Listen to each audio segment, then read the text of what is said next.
I normally come on, but we've been kind of coming in and here and there.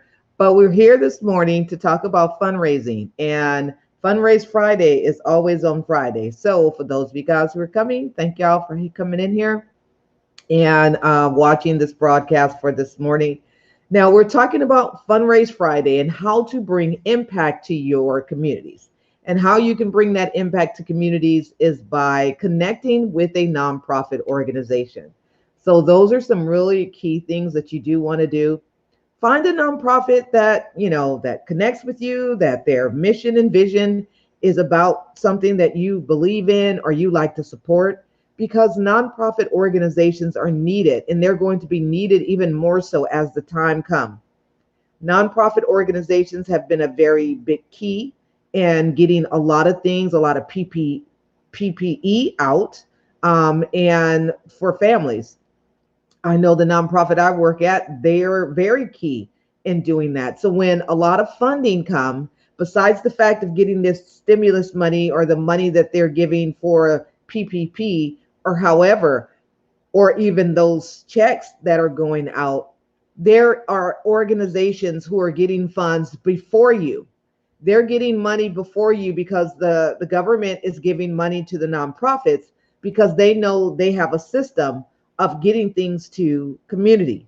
So when you really are looking at who's doing a lot of the more immediate work, you have to look to nonprofits. Nonprofits are doing that, and they're the ones that are being catalysts to be able to administer and distribute that those products, those things out to community. Diapers, masks, hand sanitizer, all of those things are connected with nonprofit organizations, and they're giving them out. So when you think about a nonprofit, think about the nonprofit as being your lifeline to connect you to resources that you need.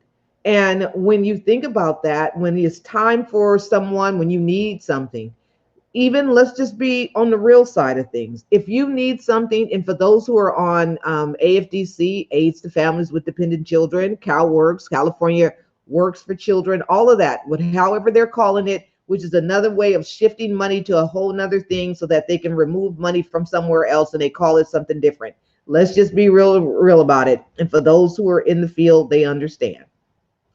You shift money to another line item, call it a whole new program. But what you really did is you removed some great things out of it so that you don't have to give to people. That's how that works. So when you are looking at nonprofit organizations and how they work, you want to look at it that they get those funds usually first.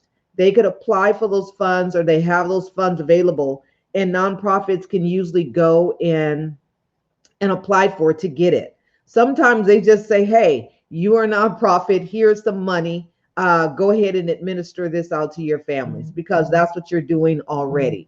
So when you think about that, you have to think about the funding and the lifeline and how that works.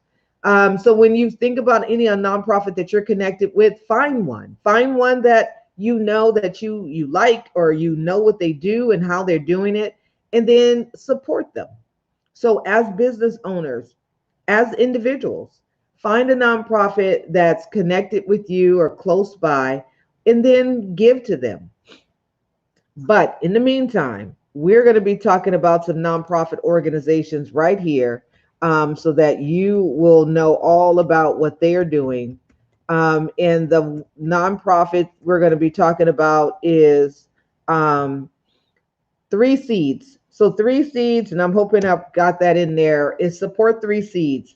Three Seeds is a nonprofit organization in the San Joaquin area. And what they do is that they provide and plant seeds in the community of education, empowerment, employment, and empowerment. And if you want to know more, you can go and visit their website at www.3seeds.org.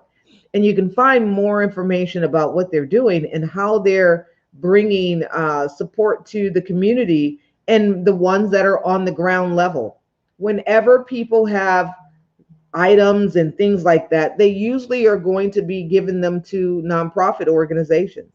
They're going to connect with the nonprofit organization and they're going to support them. Uh-oh, hold on. We got Oh, look at that. The lavender insert gold. Oh, wow. Look at that. I like it. And when it gets, I like it. That's really cute. Okay. So, anyway, we got some wonderful things going on. And again, Afro Sewing is a genius. He's great. You guys got to check him out. So, when we talk about these nonprofits and three seeds, and being that they are the ones in the community that are there to get the support, they're getting the resources. When you are going to be talking about nonprofits, I'm going to send you another one with the seed. Oh, okay, wonderful. So when you think about these nonprofits, they usually will, people will give to them. They will give to them and they would say, hey, you know what? Where's a local nonprofit? I have a lot of extra diapers or formula or milk or hand sanitizer or clothes or things. You want to give to a nonprofit. So knowing that nonprofits are there because they're right there on the ground, they're there in the community. Now, most nonprofits and a lot of nonprofits are everyday folks who want to give. They've been giving and wanting to give for quite some time. And what they have done is that they have taken their heart and they've taken it and been able to come up with a platform so that they can administer these programs or administer the support to the community because they either one have dealt with it before themselves or they know someone and they were helping somebody. Usually when you want to come up and start something, you are it's usually because you had been affected by that yourself and you want to be able to give. So when you want to give, you can go to the link bit.ly/ support three C's. You can go to their website and find out more about what they do. So the next organization we're going to be talking about here is the Fashion Umbrella Foundation, and that's with Sharon Nixon and the Fashion Umbrella Foundation. So when you go and check out this nonprofit, she is a wonderful, creative individual that is all about design, fashion, arts, creativity, all these different things. So go and check her out, and that is www.fashionumbrella.org. And you can find out more about what she's doing. But if you want to give and you can help support children and young people, she has also a youth-based organization that is supporting youth and community alike. So if you want to check out more, you can go to fashionumbrella.org and you can see more about what she's doing. Fashion forward, poetry, spoken word, scholarships, different things for kids that you can go and see. But these are the organizations that you can go and check out and give. Everybody has the ability to give. So, you can do that. Your time is giving. Your word of mouth is giving. All of those things are giving. And those are things that you could be able to do. So, next organization we're going to be talking about is Transforming Design, and that's with Roberta Townsend, and her link is bit.ly/transforming live 16. And she also has a youth-based organization that's teaching young people how to sew, teaching them the arts and crafts of sewing and creating things with your hands. Because back in the artisan days, that's what people did. Back in the days before all this stuff in the stores, people used their hands. They made things, they bartered, they exchanged, they created. That's what they did because that's what they had. That's what they knew. I mean, nowadays, of course, people go run to the store, and do that, or Amazon or whatever they're doing, eBay, whatever. But you can give and learn how to use your hands to make things. There's lots of you who know how to make some things, but you say to yourself, I don't think anybody will buy it. I don't think, it's people would want it, but you are speaking that onto your own life. So don't speak that into your life. Speak creativity, speak prosperity. That's what you want to speak. You don't want to speak that you're not going to have anything or nothing's going to happen or nothing's going to work. That negative attitude is what's going to be the problem. So the next organization is we're going to be talking about is Dr. Landry, and she is out of California as well. Kingdom Connector. So her link is bit.ly/Kingdom Connector. And what Dr. Landry is doing is that she's out and she's supporting the homeless, and she's out there, with her mask, but she's helping the homeless and who are out on the street. It's wintertime. It's summertime. It doesn't really matter which time it is, but they're still on the street and being exposed to the elements, which can cause skin breakdown, which end up having infections and then them not staying around, because those are somebody's children.